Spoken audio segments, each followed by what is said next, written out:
Hello, good evening and welcome to Scotland at 7 here in Broadcasting Scotland and the south side of Glasgow. My name is Donald C. Stewart. Now, I'm delighted tonight to be joined in the studio by Richard Thomson MP for Gordon, formerly a councillor in Aberdeenshire Council, I believe. Welcome and thanks for joining us, Richard. Great pleasure to be here in person. Fantastic. And as always, we begin with our Ukrainian update on day 565 of the illegal attack on the sovereign state of Ukraine by Russia. Ukraine has said its troops had regained more territory on the eastern and southern fronts in the past week of its counter-offensive. Deputy Defence Minister Hanna Maliar said in televised comments that Ukraine had retaken nearly 2 square kilometres of land around the eastern city of Bakhmut, captured by Russia in May. She added that in the past week the Ukrainian army had also recaptured 4.8 square kilometres in the southern Tavria sector. The Ukrainian military said it had recaptured strategic Black Sea gas and oil drilling platforms, the so-called Boyko towers, that were seized by Russia as far back as 2015. In a lengthy speech at an economic forum in the far eastern Russian city of Vladivostok, Russian President Vladimir Putin claimed that Ukraine's counter-offensive has delivered no results. Putin also appeared to rule out any further conscription or mobilisation to help the war effort, claiming that around 1,000 to 1,500 Russians were signing voluntary contracts to join the military every day. He also claimed that over the past 6 or 7 months, 270,000 people have signed voluntary contracts.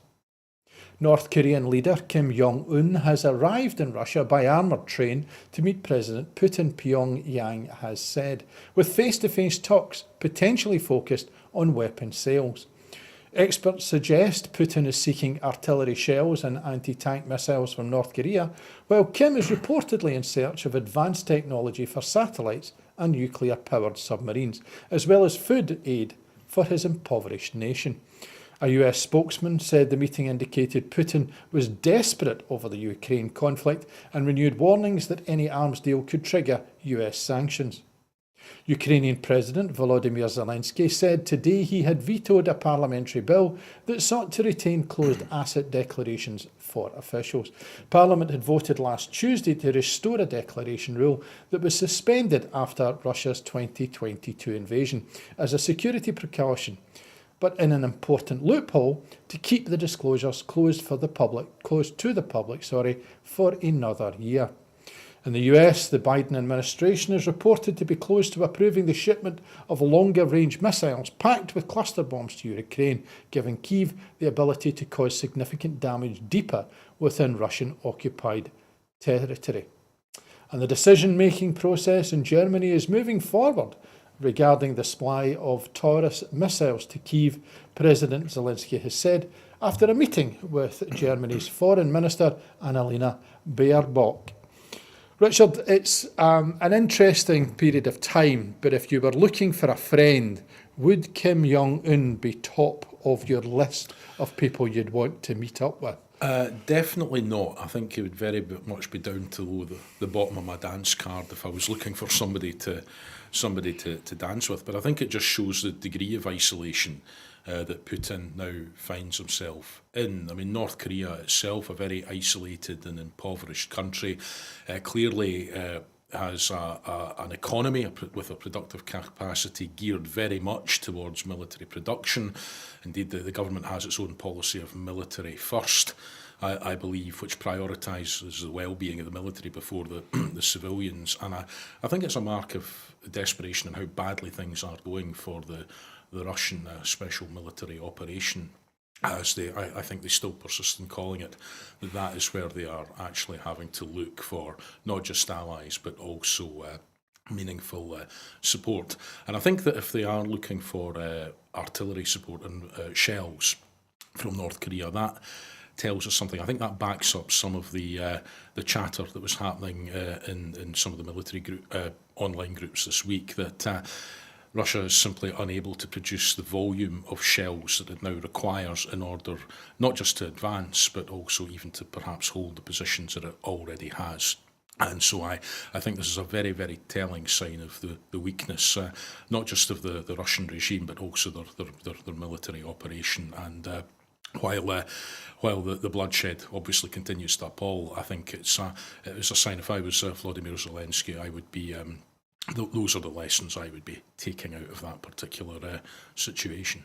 And there's been a rallying round, as we know, of those NATO forces, and yet we know that when there is a new tank, a new fighter jet, or a new piece of equipment, there's training that goes along with it, and there's a kind of smorgasbord of different nationalities and different versions of weapons out in the Ukrainian side.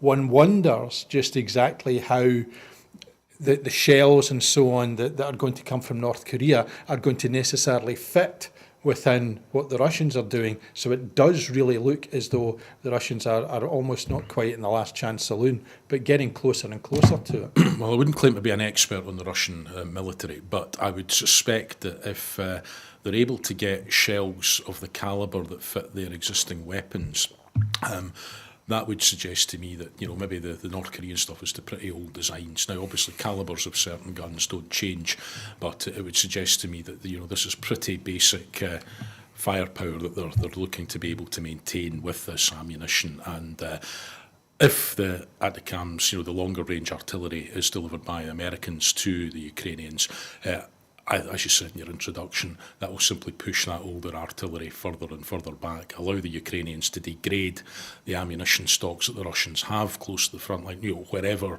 the ammunition is sourced from. And if that continues, and if that level of Western support continues, then I think this conflict is really headed in one direction, and it's back towards the borders of Russia. And we go from the basics of the Ukrainian conflict to more basic things in terms of the economy in the UK, as the latest employment statistics have been released. In the latest ONS labour market statistics published today, for the period May to July 2023, Scotland's estimated unemployment rate for 16 plus years was 4.3%, an increase of 1.2 percentage points over the quarter. The unemployment rate for men aged 16 plus rose over the quarter to 4.8%, and the unemployment rate for women aged 16 plus rose over the quarter to 3.8%. The estimated employment rate, that's for those of us who are between the ages of 16 and 64, rose over the quarter to 75.1%, and the estimated inactivity rate, again for the same year, 16 to 64 years of age, fell to 21.4% over the same period. Now, separate HMRC early estimates show that 2.45 million payrolled employees in Scotland in the previous month, August 2023, 30,000 more than in a year ago. The claimant count unemployment rate in August 2023 was 3.6%. There were 109,200 claimants of unemployment-related benefits, which is a decrease of 1.4% from a year ago, August 2022. Commenting on the figures, Wellbeing Economy Secretary Neil Gray said, "The rise in the unemployment rate over the quarter and the fall in the inactivity rate are welcome. The increase in the unemployment rate over the quarter and the year for those aged 16 and over across Scotland reflects the ongoing challenges facing the economy amid the ongoing cost of living crisis, compounded by high inflation and interest rates. The Scottish Government is committed to supporting more people into work, including those with a disability, those with health conditions, and those with caring responsibilities, through employability and skills support, as well as continuing to support and promote flexible working from day one of employment." The 2023-24 programme for government has committed to expanding access to funded childcare, which can support more parents and those with caring responsibilities get back into work sooner and take up employment. We continued, we are developing a lifetime skills offer for adults, and our apprenticeship programme is enabling employers to invest in their workforce and provide greater opportunities to those at the start of their careers. This will sit alongside a green industrial strategy, which will help businesses and investors to realise the enormous economic opportunities of the global transition to net zero and create good, well-paid, green jobs across Scotland. However, with industries such as hospitality and agriculture still facing recruitment challenges, an urgent reassessment of UK government immigration policy is necessary to increase access to the international labour and skills that Scotland needs for our economy and communities to prosper. With full powers over migration, Scotland could boost its workforce and tackle recruitment challenges, many of which have been caused by the end of free movement and the Brexit imposed on Scotland by the UK government. Professor Stewart McIntyre of the Fraser of Allender Institute at the University of Strathclyde commented further, "The magnitude of the jump in the unemployment rate in the latest data is a surprise, even if signs of a weakening in the labour market are not. The increase in the unemployment rate is primarily driven by changes in those economically inactive rather than in employment. Indeed, the employment rate has increased over this same period." Lots of statistics, but ultimately at the end of the day, we're talking about individuals and agriculture, that sector in particular, struggling post-Brexit, struggling with the demonisation of migration that has happened within the United Kingdom. But there is a suggestion that one of the ways in which we get past that is to have control over it and to be able to turn those statistics into good news stories by ensuring that there is increased opportunity not just in agriculture and the tourism industry and the hospitality, but also in green industries as well. So it's a kind of mixed message, but one that we can take some positives out of. I think that's so. I mean, Mr. Gray's absolutely spot on about the need to take advantage of the transition to a green economy, and particularly for the part of Scotland I represent, an economy where oil and gas has been a totemic sector for a number of decades. Now, nobody owes the northeast of Scotland or Scotland as a whole a living. But if we want to retain that human capital, if we want to retain the prosperity that has traditionally come from being in the energy economy, then absolutely we need to be developing the skills and allowing the people with the skills to transition to that new economy. It's simply the right thing to do and the sensible thing to do. And many industries, many companies in the traditional oil and gas sector are now carrying out increasing amounts of work in renewables. So that's a trend that we're already seeing happening, and we need to accelerate to make sure that we've not just playing our part in securing our own energy future, but securing our economic future. So that's part of it. The other part that I think was really important in that was about highlighting the labour shortages that there are in certain key sectors like hospitality and in agricultural production. Now, in hospitality, I think traditionally we've been quite bad. We've been a little bit snobbish in Scotland about it. That, you know, some hospitality is something that you go into on a temporary basis or while you're a student, and it's not something that you would necessarily see a career in, unlike many of our European neighbours where you can have long-term careers and very rewarding careers throughout the hospitality sector. So that's something that's changing. But in agriculture, we've got a real problem. We've got a cost of living crisis. We've got high inflation. Inflation generally being caused by frictions in trade and a shortage of certain goods.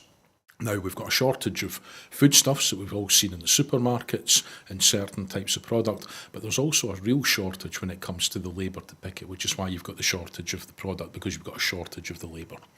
Now, a few months ago, I challenged the Immigration Minister, Robert Jenrick, who'd been rehabilitated after his faux pas as a minister in Greenwich. And he was given at large about the banging the drum about, you know, there's too many immigrants. And I said, well, we're probably never going to agree. I tried the conciliatory approach. We're never going to agree about whether there are too many or not enough. But one area where we might agree there aren't enough is in agriculture, and highlighted the concerns of the farmers' unions on both sides of the border about the lack of migrant labour and the lack of ability to harvest crops. And he offered me a meeting about that.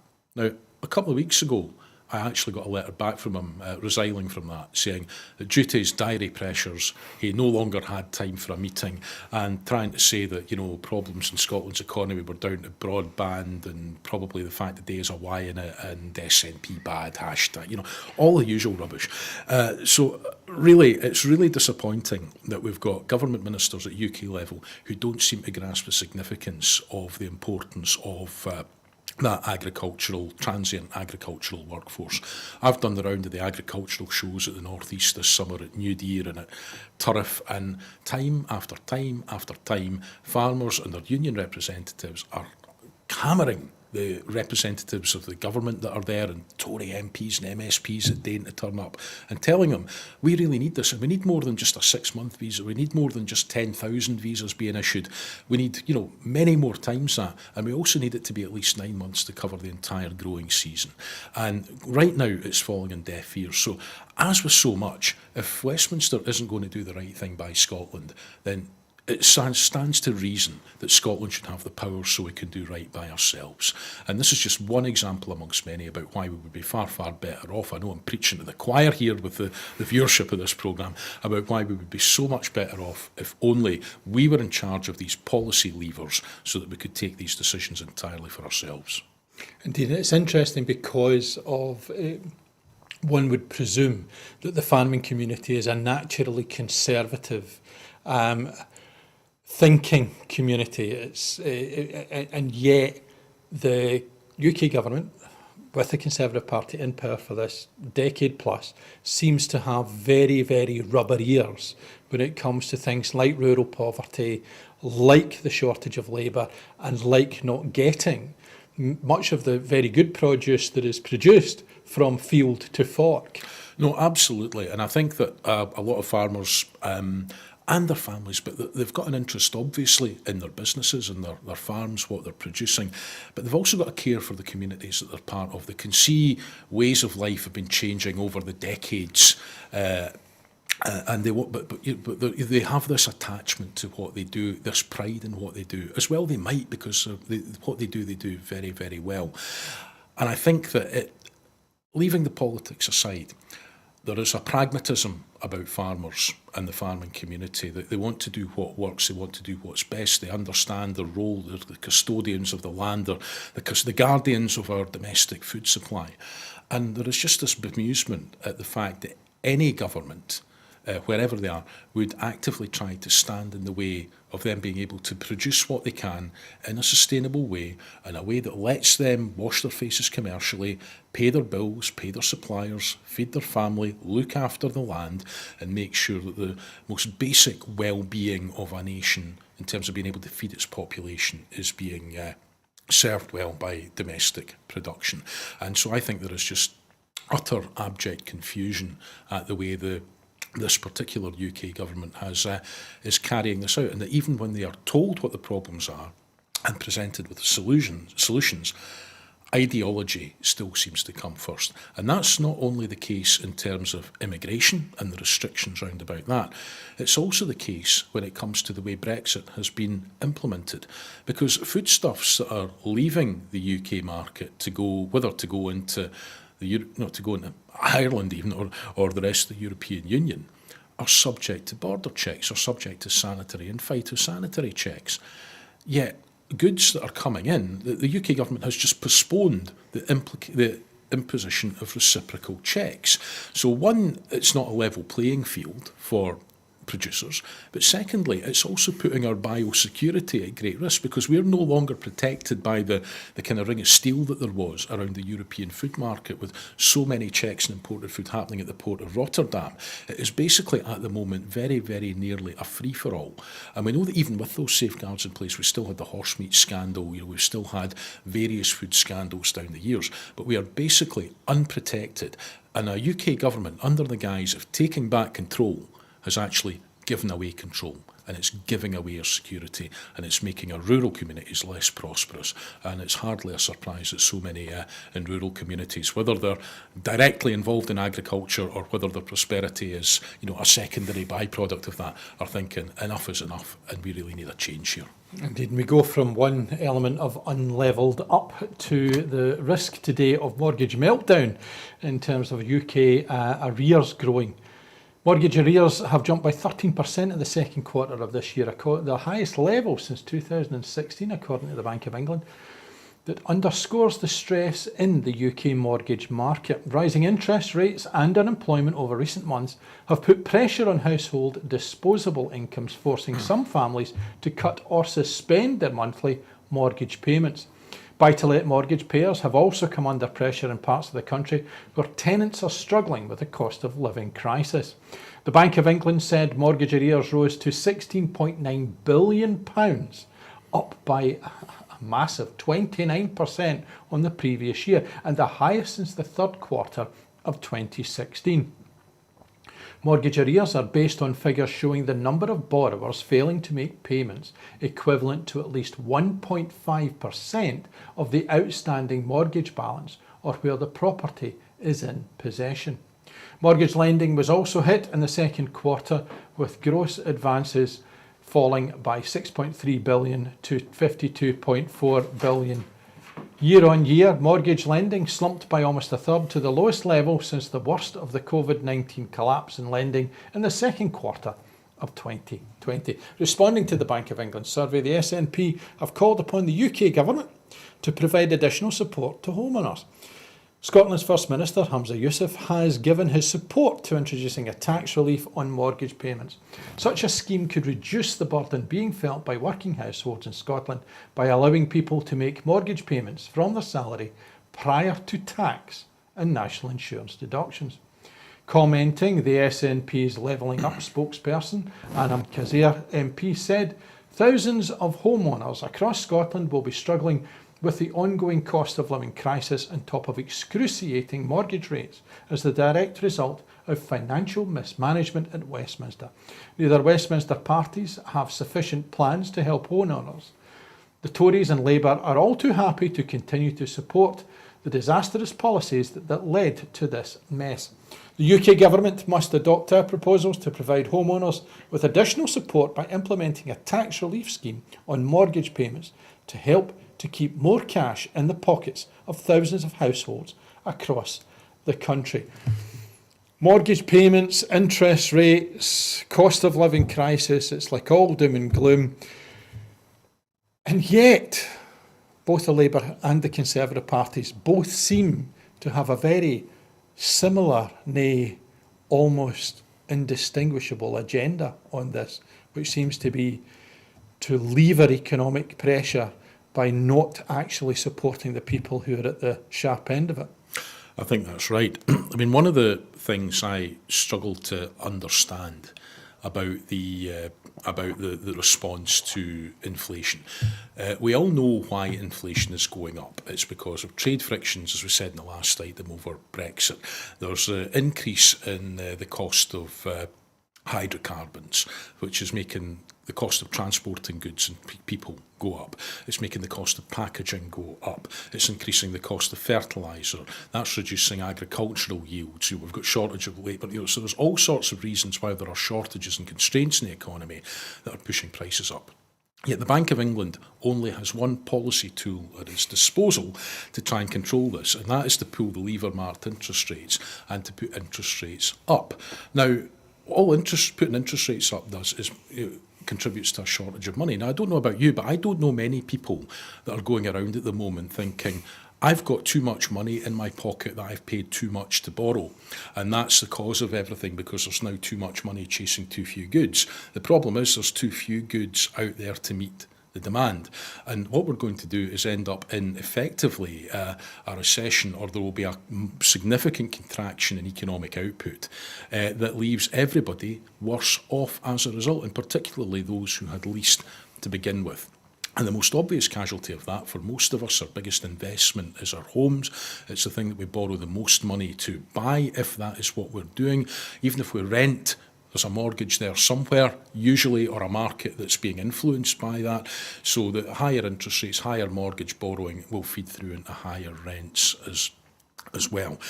So the call, I think, from the SNP is an opposite one, that really the last thing we want to be doing is driving people out of homes that would otherwise be affordable.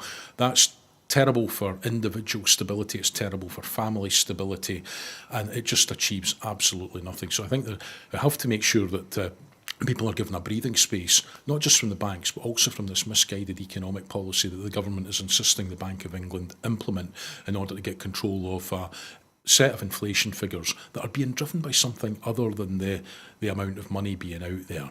I mean, this really is going back to kind of Thatcherite pseudo-monetarism, for want of a better expression. It really is doing absolutely no good at all for anyone.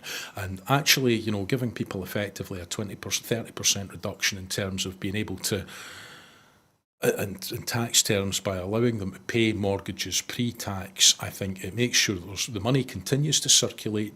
The assets that are being purchased, money continues to go to repay the debts on that. Everybody's making enough out of it. Some people will still be making more than enough out of it, but it would give families and individuals the breathing, and renters who are paying to a landlord who has a mortgage, it would give everybody space in the system, combined with the rent controls that are there, to have a bit of breathing space and to let this moment pass with the minimum of destruction. Because the very last thing we want to do is see the banks, offering as it was described about Ronald Reagan, the neutron bomb mortgage that destroys the occupants but leaves the buildings intact. We very much want to avoid that situation, and we want to allow people to keep their homes, keep living in their homes, and be able to service their debts at a rate that is affordable to allow everybody to get through this incredibly difficult period we're in. And it's incredibly disappointing that, again, while the policy levers and the fiscal levers to do this are at Westminster, that we have Tweedledum and Tweedledummer wrestling over who's going to get the keys to number 10, and neither party, Tory or Labour, is setting out anything that offers the slightest hope to people who are worried about how they're going to keep their homes at this moment in time. Well, we go from Tweedledum, Tweedledummer and pseudo-monetarism to the effect of it, as shoppers are worried by soaring bills despite slowing UK grocery price inflation. Grocery price inflation in the UK has slowed to its lowest level in more than a year, but it remains in double digits, and most consumers still worry about rising supermarket bills. Annual supermarket inflation dropped for the 6th month in a row to 12.2% in the 4 weeks to the 3rd of September, according to the latest data from the analysts Kantar. Fraser McKevitt, the head of Retail and Consumer Insight at Kantar, said 12.2% won't be a number to celebrate for many households. Our data shows that 95% of consumers are still worried about the impact of rising grocery prices, matched only by their concern about energy bills.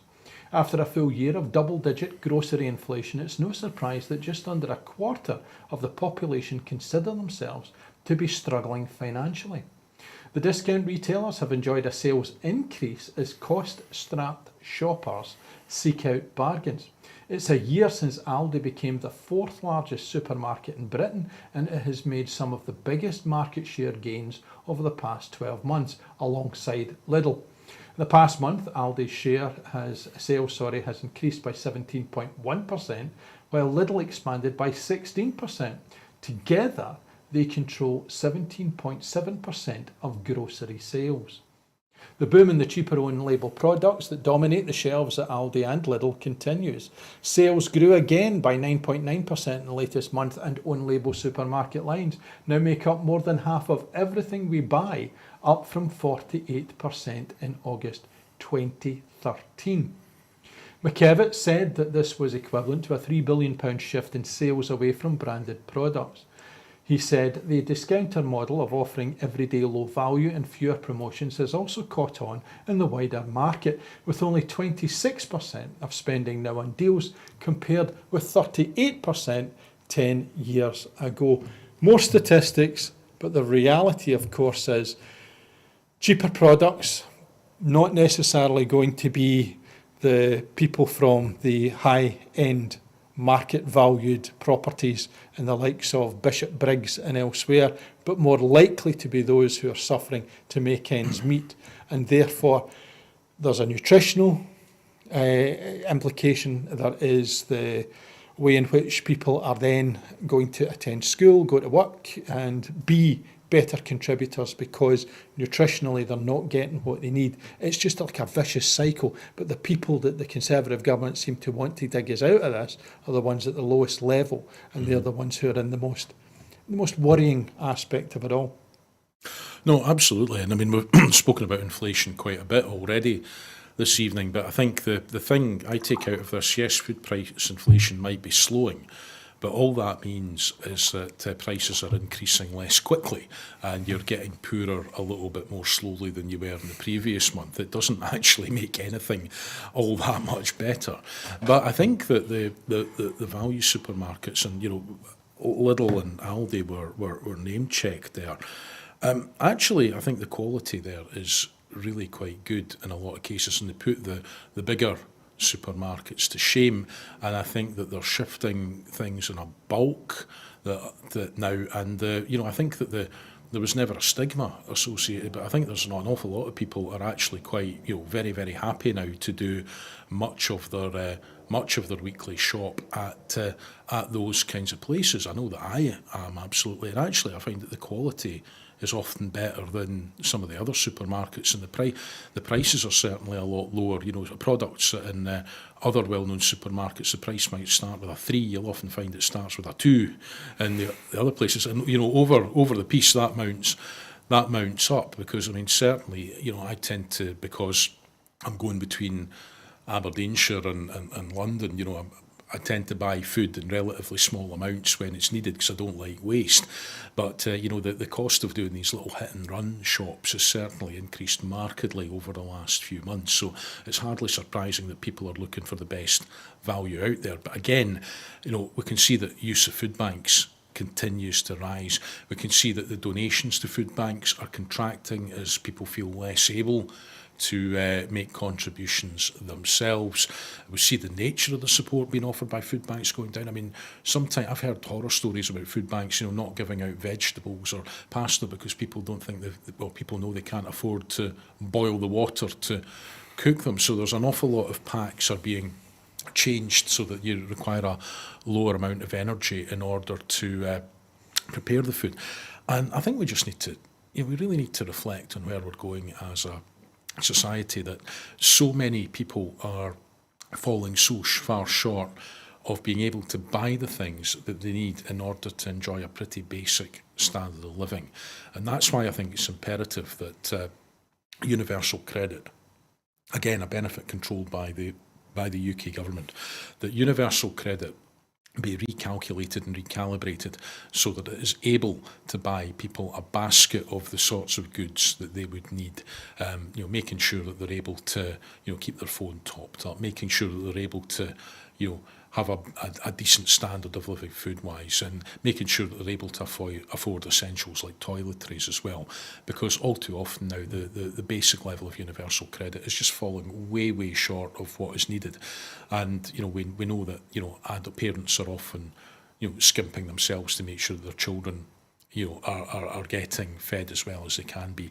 Nobody should be in that position, and there's a multifaceted range of policies that we need to do that. We've discussed some of them earlier in terms of how we have food security, how we make sure there's good supply, how that keeps inflation down. But for those who aren't in a position to work, or even those who are working and still not being able to make ends meet, we need to make sure that those who are being supported by the state are getting all that they need in order to enjoy that standard of living that, let's face it, everybody ought to be entitled to without quibble. You mentioned that we're getting poorer slower. Today, an MSP has said that United Kingdom government is undermining efforts to tackle child poverty in Scotland. Bob Doris, the SNP MSP for Maryhill and Springburn, led a members' debate in Holyrood today, highlighting how the actions of the UK government are undermining efforts to tackle child poverty, and he challenged Labour MSPs after they failed to back his motion. Mr Doris said that as many as 20,000 children in Scotland are being pushed into poverty as a result of UK government policies such as the benefit cap and the 2-child limit. Tory policies which Sir Keir Starmer's Labour Party have refused to commit to repealing if they get into government. The expansion of free school meals and the game-changing Scottish Child Payment have lifted 90,000 children out of poverty. However, Mr Doris maintained that Westminster policies are undermining the Scottish Government's national mission to eradicate child poverty.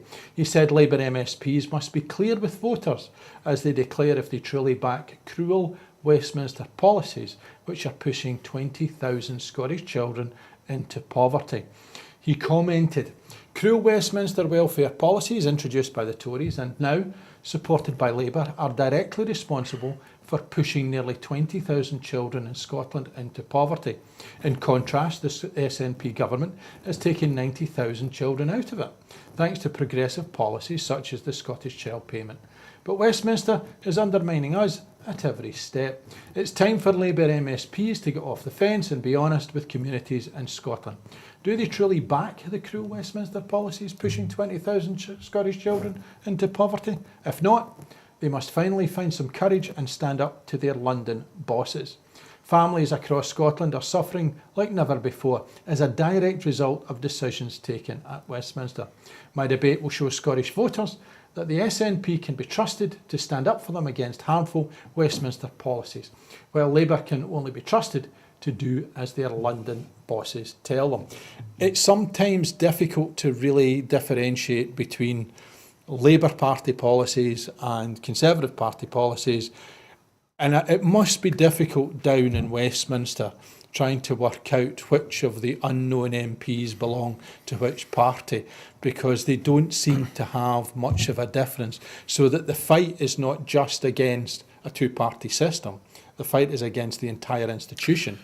Well, yeah, I mean, I think one of the things that people are shocked about is that the sheer lack of ambition, that Keir Starmer is so apparently determined to show his fiscal rectitude, which he believes is needed to get him into Downing Street, that he's prepared to, keep the rape clause in place and the two-child cap and the benefit cap, forcing women who have had non-consensual conception, as the jargon has it, relive the trauma in order to be able to secure that entitlement for their children.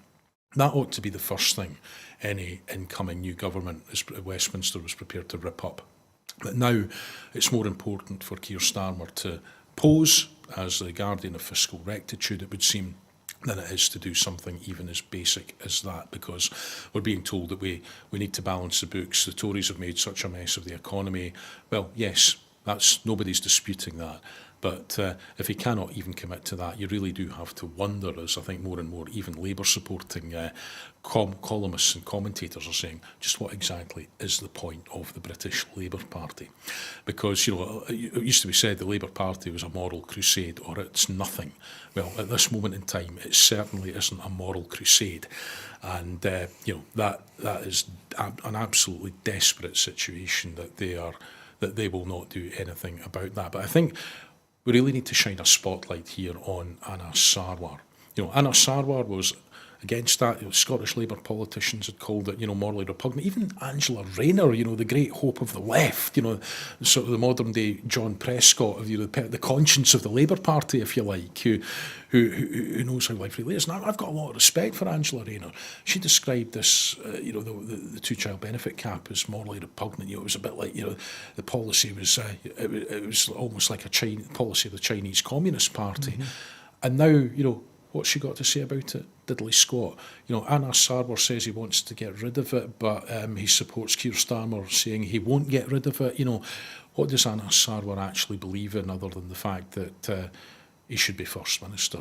I mean, Labour north and south of the border are an utter vacuum when it comes to principle on this. And going round the doors in Rutherglen and Hamilton, I find it hard to believe that anyone can look at the prospectus that, forget Scottish Labour, they're an accounting unit, they're not even a party, they're just an accounting unit registered with the Electoral Commission, still taking their orders from Keir Starmer. I can't believe anyone's looking at that shower and thinking, this is the change that we need, is because Labour austerity is going to be so much better for us than Tory austerity. I think it just goes to show that, obviously Scotland needs to be in control of its own affairs, but to get to that point, what we really need is making sure we continue to have strong Scottish voices there who are not beholden to either one of the two behemoths of the parties that the Westminster system throws up down in London in the Houses of Parliament, because it's quite clear that Labour have got absolutely no interest and no intention of making change of the kind of impact and scale that is needed here to transform lives for the better.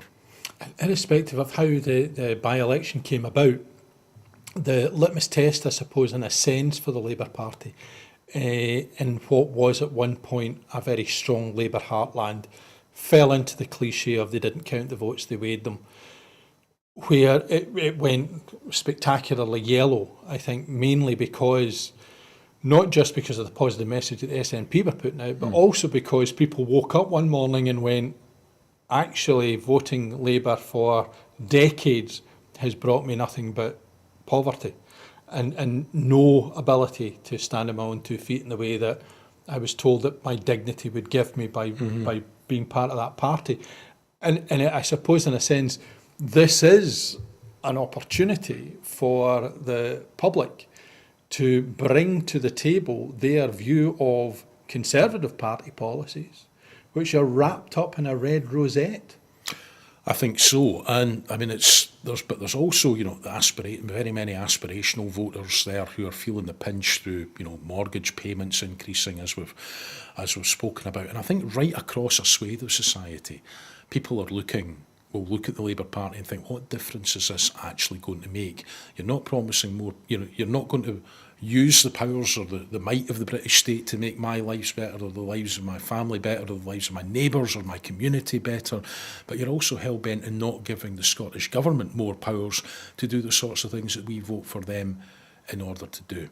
And I think, just since you've mentioned the by-election, we've got a quite extraordinary situation. You've got a Labour candidate there who, last time he had the chance to vote Labour to get the Tories out at a Westminster election, didn't actually vote.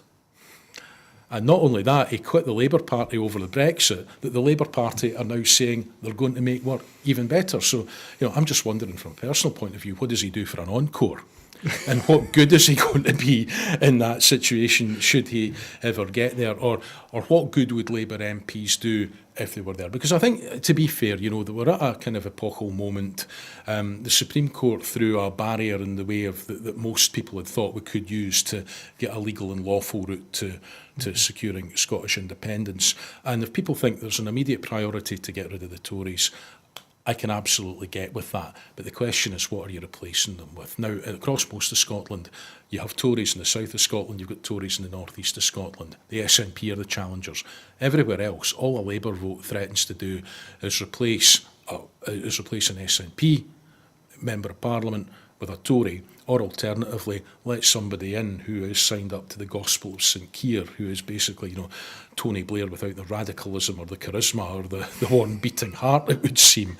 So, it's ripe for satire, but there's a deadly serious point here that, if you're voting for something, vote out of hope, vote for something that's positive, vote for something that can bring change, vote for something that will hold to account, that won't just sit there meekly in the hope of getting some ministerial preferment at some point down the line, because Scotland has done that for decades in terms of voting for Labour parliamentarians, and we know exactly what it gets us. And really, we need to be asserting the cause of Scotland's cause, that of self-government, and making sure that and until haste the day that we are independent, that we've got people there who are holding that place to account and who are getting the best outcomes that they possibly can for Scotland, and perhaps in some cases even emboldening governments to allow the Scottish Government to go on and reach the potential it can within the constraints that it exists in. Indeed, and we go from Tony Blair without charisma into something that is important to the northeast of Scotland, which is where the International Energy Agency has projected for the first time that fossil fuel consumption will peak before 2030 and fall into permanent decline as climate policies take effect. The borough's demand for oil, gas and coal will begin to decline this decade in the beginning of the end of the fossil fuel era, according to the IEA.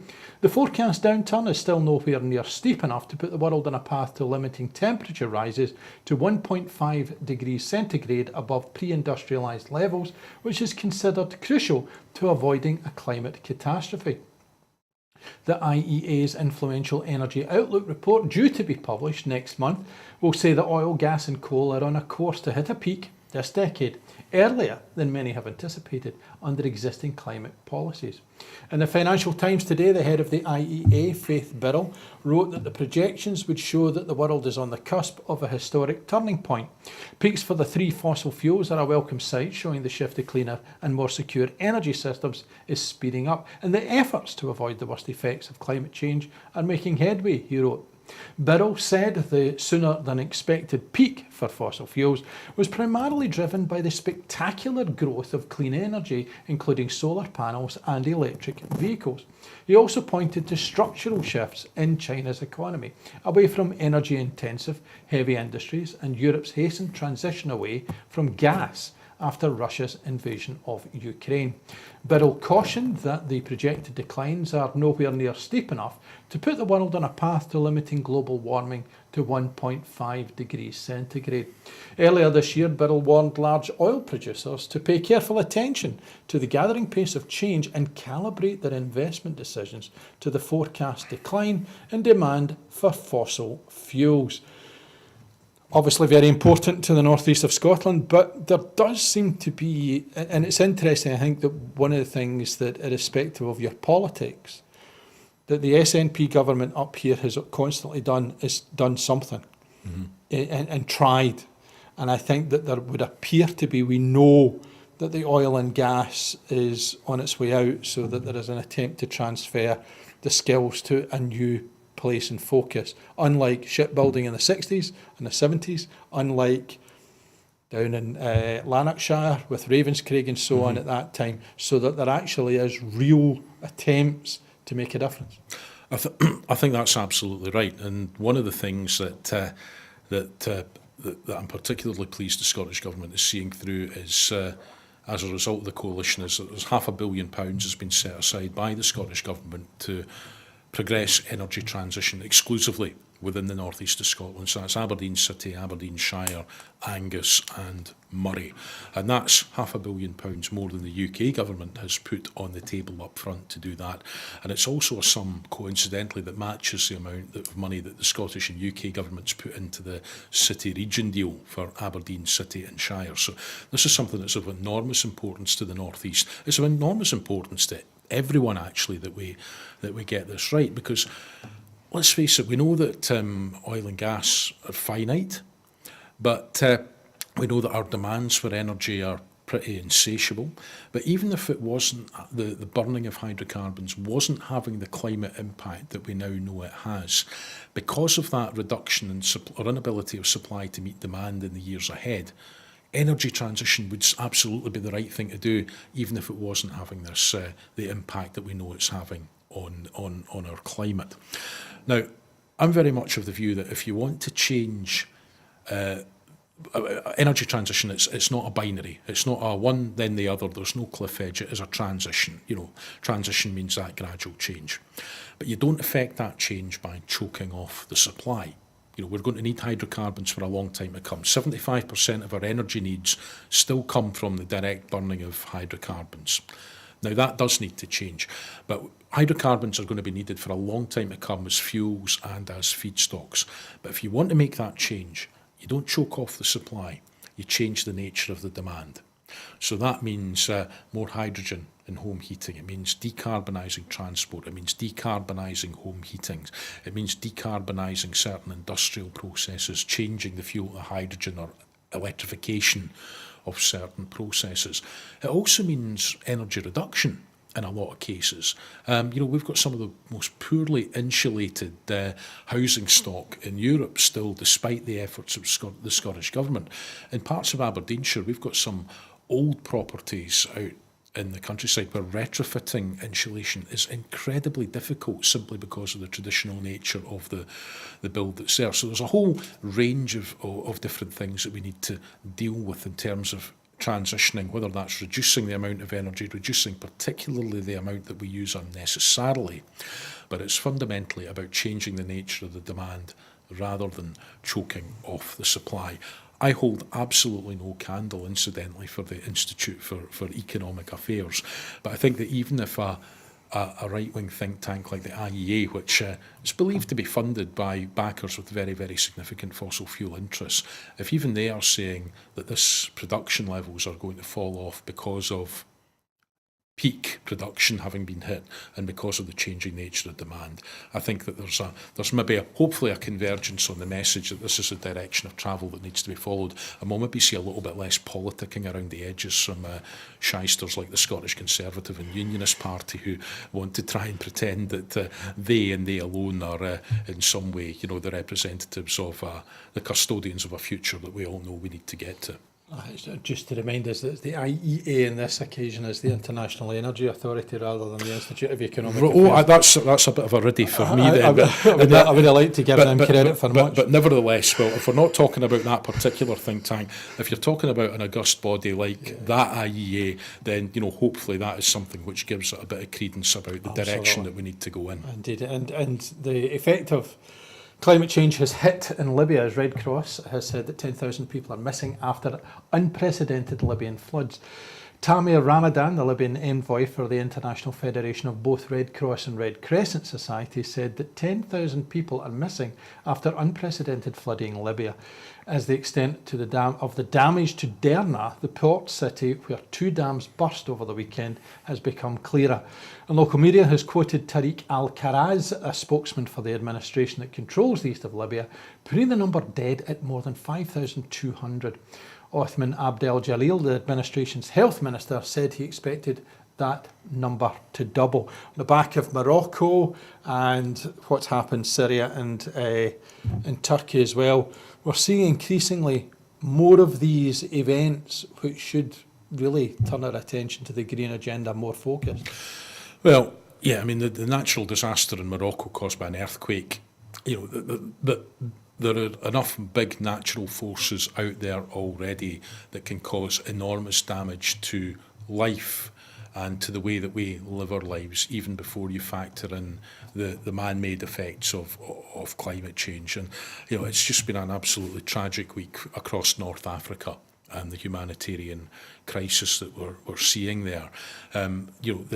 But I think there is a very, very real likelihood that as much as there are disaster appeals for Morocco and now Libya, Morocco a functioning state, Libya, there seems to be no end to the suffering of the people there because of the political chaos that's there. But nevertheless, I hope but I rather suspect we might go from a situation where sympathy is being expressed for those people who are directly suffering that, and suddenly, if we see them trying to come here to escape that situation, we're going to find that they are suddenly the target of opprobrium. And I think we need to understand the links between countries that become unviable, that are not developing economically, which are most vulnerable to climate change or natural disasters, and seeing the linkages there, because we cannot isolate ourselves from that. Indeed, we just have to hope that they come in a big enough boat to get under the radar, if that's not a strange and mixed metaphor. Finally tonight we go to something which is in essence a positive in terms of both the economy and in terms of affordable housing, as affordable home completions in Scotland are at a 23-year high. The number of affordable homes completions in the past year has been announced as the highest annual figure since 2000. According to the latest quarterly statistics. Almost 11,000 affordable homes were delivered in the year to end June 2023. These homes ensure further progress towards achieving the Scottish Government's target of delivering 110,000 affordable homes by 2032, with 70% of those for social rent and 10% in rural and island communities. Housing Minister Paul McLennan commented, "I am pleased that the number of affordable homes completed in the last year is the highest annual figure since 2000, supporting almost 11,000 households to have an affordable place to live." The combined challenges caused by a hard Brexit and economic mismanagement by the UK Government have triggered various issues, including the rising cost of construction supplies and workforce challenges. The housing sector has done incredible work to deliver homes in these circumstances, and we will continue working with partners to mitigate these impacts. We're also making £3.5 billion available in this parliamentary term towards the delivery of more affordable and social homes. He went on to say, despite the challenges, since 2007, Scotland has seen over 40% more affordable homes delivered per head of population than in England, and over 70% more than in Wales. We have already delivered 13,354 homes towards our next target of 11,000 affordable homes in Scotland by 2032. Affordable homes, question over mortgage payments being paid before, tax and national insurance coming off. Again, these are the little incremental steps that make a massive, massive difference to people. Of course, and they make a massive, massive difference to those who benefit from that and whose lives are changed. I think it's particularly important in rural Scotland. I mean, obviously, the problems of lack of affordable housing in some of our urban centres, we're going through some of the arguments about that with short-term lets. But in rural Scotland, it's particularly pronounced, particularly some of the more picturesque areas where second home ownership might be quite high. And if young people particularly can't afford a home, then that deprives the communities where they've grown up of their talents going forward. It deprives communities of function, it deprives them of purpose, it deprives them of energy. So I think it's important that we have a good mix of tenure, of housing that is available and affordable in Scotland, but we also need to make sure we're providing it, in the settings where it's needed, whether that's urban or whether it is rural, as we see right across, areas such as my own area in Aberdeenshire.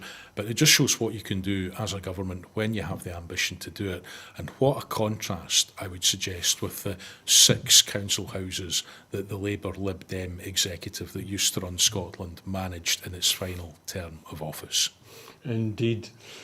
And Richard, we've got to the end, and thank you very much for your time tonight and for contributing so wisely and well. Well, thank you very much.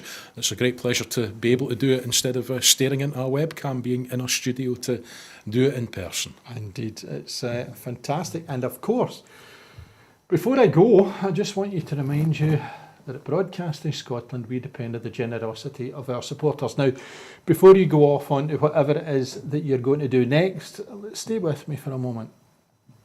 Firstly, everyone who's donated, everyone who's signed up to make a regular monthly payment on behalf of everybody here, thank you very much. We've made a commitment, as have you. Our commitment is to make our programmes free to view. But if you can afford a commitment of £5 a month, we're going to ask, please consider becoming a Broadcasting Scotland supporter. Our need is to reach £30,000 of a target to pay our bills, which is very pressing. However, the generosity of our supporters has given us a little more time. We have now raised nearly £17,000, just £200 short of that. And we are able to continue to make programmes for the next few weeks, but we really need to raise the remaining £13,200, and it is pretty urgent. So, before you go off and do whatever it is that you're going to do, if you cannot afford to support us on social media and elsewhere, tell people. Add to what is our reach. Give us an opportunity to reach more. Give us the chance to take what we do and look at the media and the news from a uniquely Scottish perspective and spread it as wide as we can. It's a movement. It's kind of like one of those things like, I don't know, being at a Rugby World Cup, or indeed being at Hampden tonight when it's still 0-0 and hoping that at least we come away with a decent result. So a decent result for us would be for you to help us to stay live on air. So, proving that we are live on air, I'm away off to find out what the 90 minutes brings us. But from me, Donald C. Stewart, here at Broadcasting Scotland, it's good night and thank you for watching.